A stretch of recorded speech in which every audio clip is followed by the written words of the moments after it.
in this format.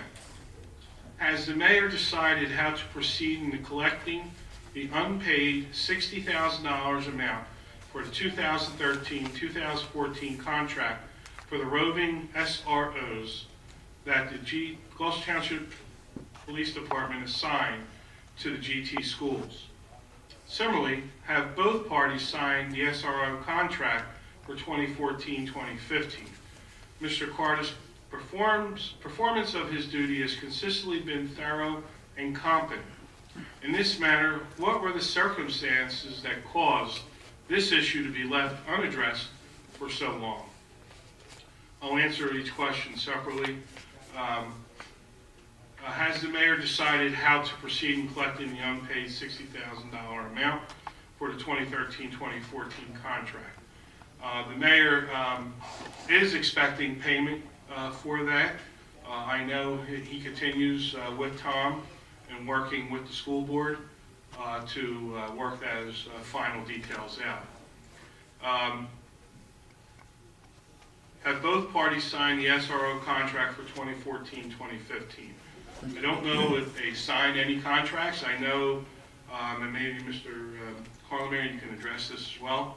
I know the school board sent a contract back to the mayor for less than what was agreed upon.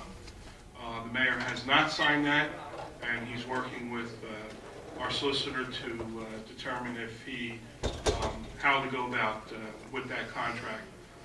The mayor still expects the bill to be at $300,000.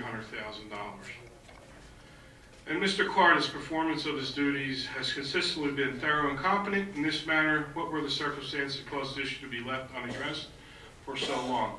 I wouldn't say this issue was left unaddressed. Mr. Carter's was working with the school board, with the superintendent and the business administrator. They tried to work out the details. When it came down to the fact that he couldn't get it done, he then spoke with council, as well as obviously the mayor has always been involved in this. And Mr. Carter's, I think, worked diligently trying to resolve this. With that, that's the last, that was the only question from EGO. We'll now have the second public portion. Anyone wishing to speak on any item, please raise your hand, come to the microphone. Ray?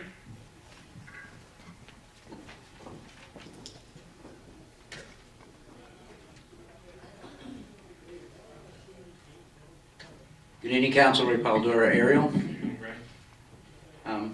The reorganization meeting kept it pretty short and sweet, but I wanted to reemphasize your consideration in helping the taxpayers of Gloucester Township, as well as maybe cleaning up the political process here in the township. Over the past several years, quite a few of the contractors, engineers, and vendors in this township have made sizable contributions to politics, whether it be one side or the other. Some time ago, there were some individuals that come about speaking about pay to play, and in lieu of taking care of a pay to play resolution or legislation of any kind, council decided that it would be in the best interest to pursue super PACs. When you look at some of the organizations here in the township which are PACs, in a town our size, comparatively with the amount of money that they take in from the various vendors, contractors, and engineers, sizably they could be substantial, not quite super PACs. So let's talk about that. We know that our engineering firm, which does a good job here in our town, also makes sizable contributions here to the local politics. In some cases, you're talking tens of thousands of dollars from a few select contractors, engineers, and vendors. I think it might be a consideration of the process to really, truly, and honestly look at what could be construed as pay to play, instead of looking for super PACs, which are on a much bigger scale than Gloucester Township. I would like to see serious consideration, aside from the fact that we know that the engineering firm that we're discussing also makes those same similar contributions to both parties in various different towns. but this is Gloucester Township and this is our concern. So in lieu of, they submit a bid to do work here in the town. Sometime could be construed as billable hours, sometimes could be construed as fees. It might be considerable that those doing business here in the township, making those sizable contributions, could maybe take another look at the fees that they charge the township. Now let's just take a number like $57,000 in 1 year, and possibly, instead of making that contribution to a political PACs or organizations, maybe they could take another look at the fees that they charge the town. Because if you look at it, they're charging fees and making a $57,000 donation, contribution if you will. Are they overbilling to compensate for that? Is it built into the cost of what their fees are? Or are they just that generous?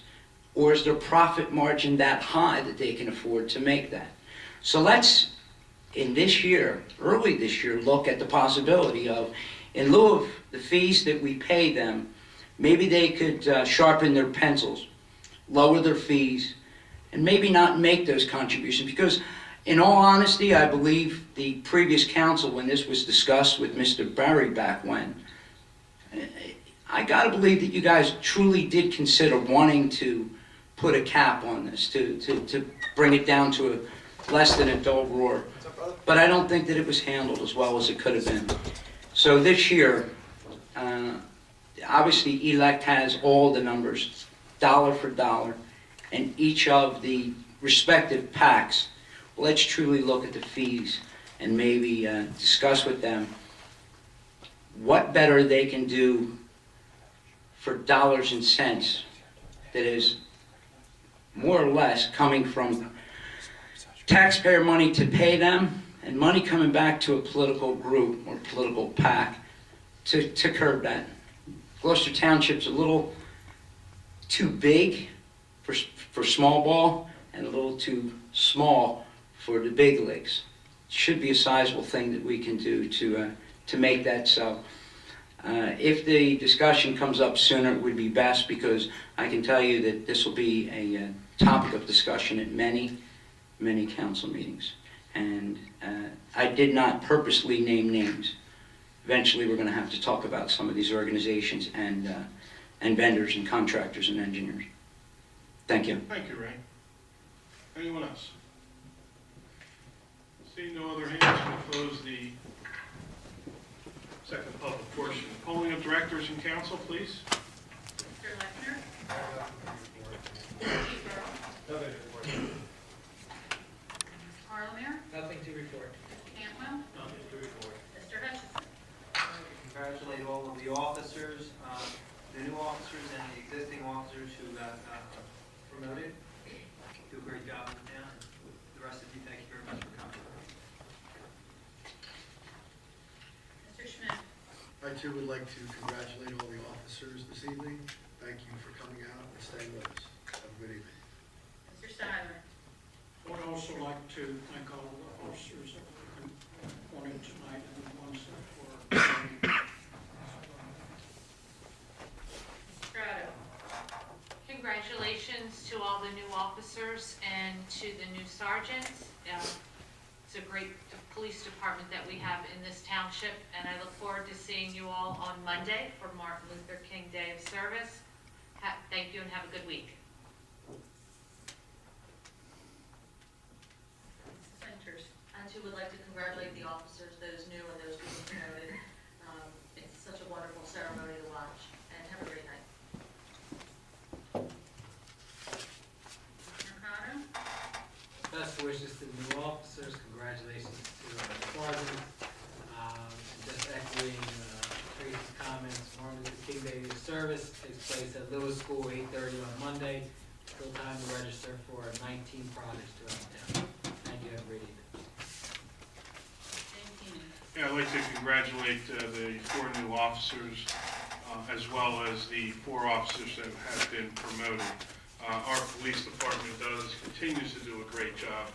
I had the pleasure of saying hello to the former chief and the former deputy chief, and I truly feel that each chief that has come here in my tenure here has continued to raise the bar for policing here in Gloucester Township, and each one of them has done a fantastic job, and so I congratulate the police department and wish them all well. With that, I ask that we have a motion to adjourn. All those in favor? Aye. All those opposed? Have a great night.